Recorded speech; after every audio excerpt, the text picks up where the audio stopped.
ही शुभ दिन है। 2024 का अंबेडकर जयंती का गीत हो रहा है।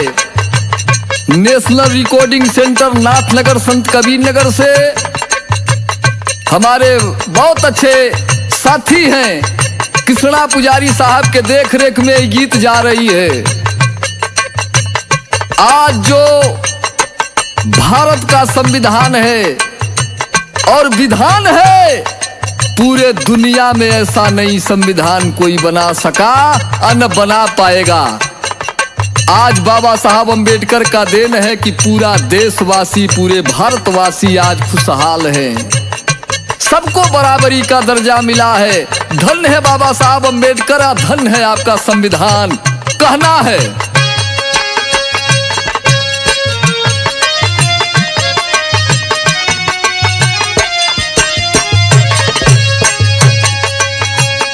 बाबा दिहल विधान,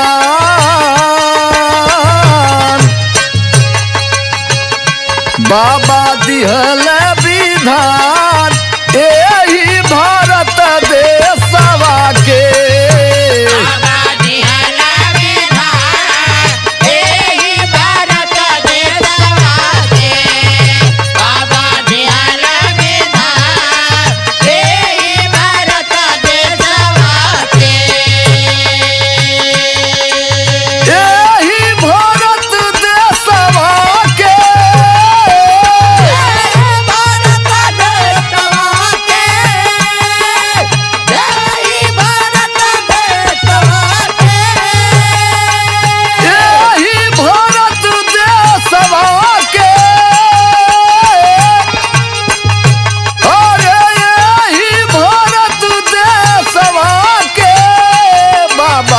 दिहल विधान, यही भारत देशवा के।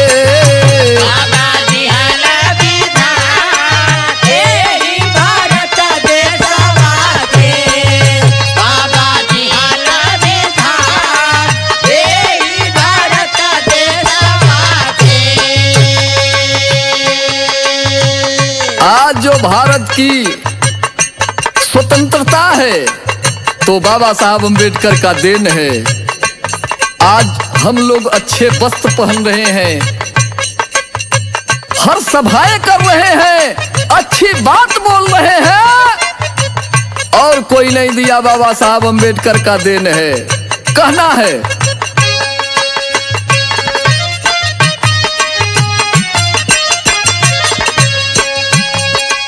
माता भीमा जी के राज दुलारे।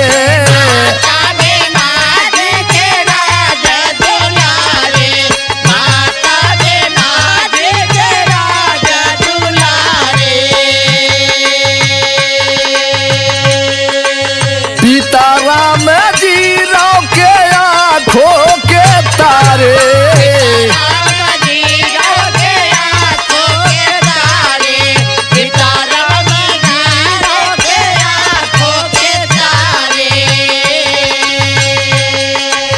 माता का नाम भीमाबाई, पिताजी रामजी राव। आज बाबा साहब अंबेडकर का देन है किसका? हर लोग, हर गरीब, हर मजदूर, किसान बाबा साहब अंबेडकर के जन्म जयंती पर बहुत हर उल्लास के साथ जन्म जयंती को मनाता है। बाबा साहब का संविधान और विधान बताता है हम देशवासियों को उस पर्व को मनाना बहुत जरूरी है। कहना है दलितों के भगवान, दलितों के भगवान, यही भारत देशवा में। दलितों के भगवान, यही भारत देशवा के। दलितों के भगवान, यही भारत देशवा के।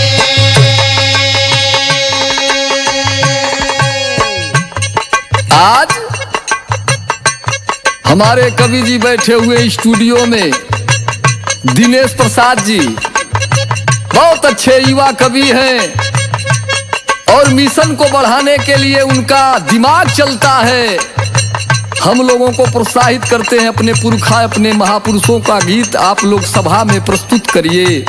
बहुत अच्छा गीत लिखे हैं। कवि जी को बहुत बहुत धन्यवाद, साधुवाद देता हूँ। कहना है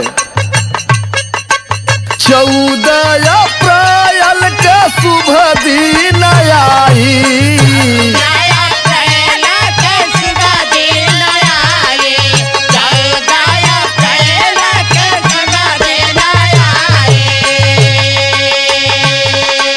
राम जी राव के घरे बजेला बधाई,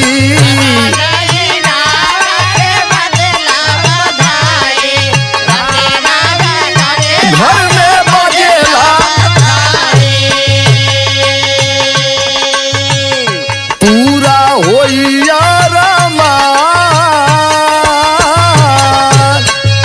पूरा होइया रमान एही भारत देशवा के।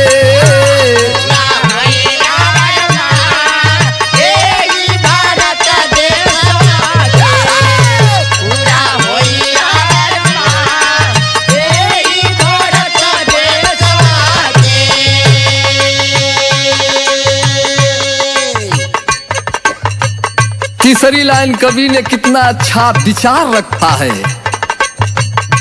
कि हमारा देश, गांधी जी का प्रण प्रतिष्ठा था कि बंटवारा नहीं होगा। संविधान और गरीब मजदूर का वोट देने का अधिकार नहीं मिलेगा। अनशन पर बैठ गए। बाबा साहब के पास उनकी बीबी आई कस्तूरबा गांधी। बाबा साहब से हाथ जोड़ करके निवेदन की, हमारे पति का प्राण प्रतिष्ठा आप बचा लीजिए। धन्य है वह मसीहा, धन्य है वह देवता। बाबा साहब अम्बेडकर ने गांधी को प्राण दान दिया है। मैं दावे के साथ कहता हूं, आज कवि ने उस भाव को दर्शाया है। कैसे? गांधी जी के प्राण बचाई,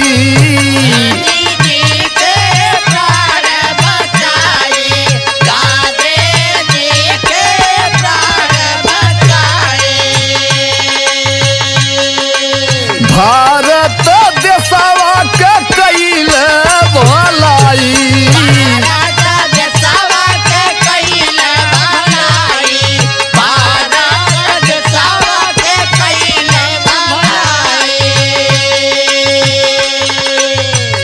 लिखी के संविधान,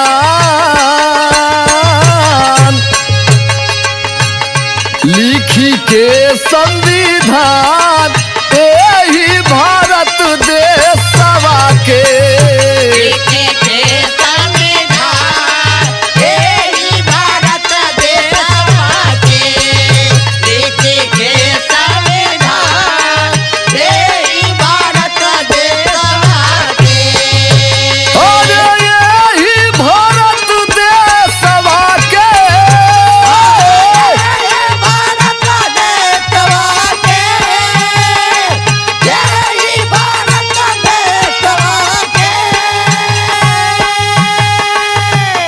लिखी के संविधान,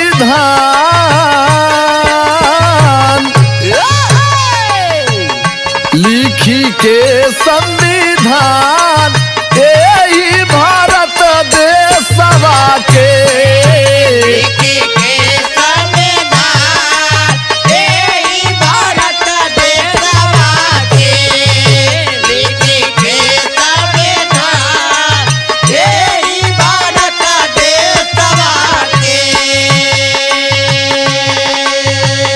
लास्ट में हमारे कवि जी दिनेश प्रसाद जी लिखे हैं। क्या लिखे? कहते दिनेश कवि चाहा जो भलाई,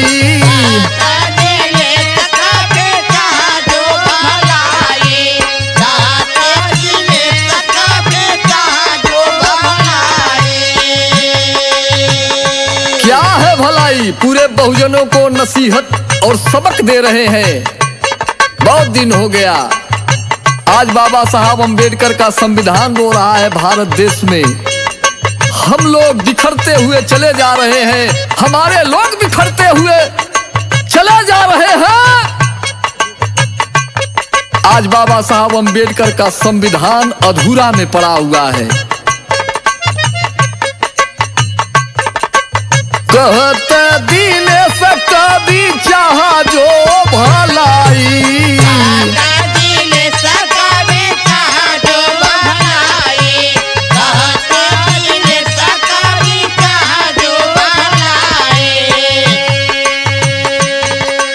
सब बहुजन मिली एकता बनाई,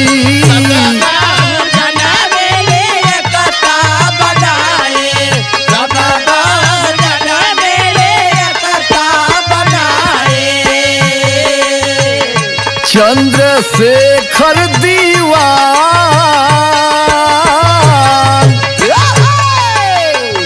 चंद्रशेखर दीवान यही भारत देशवा में।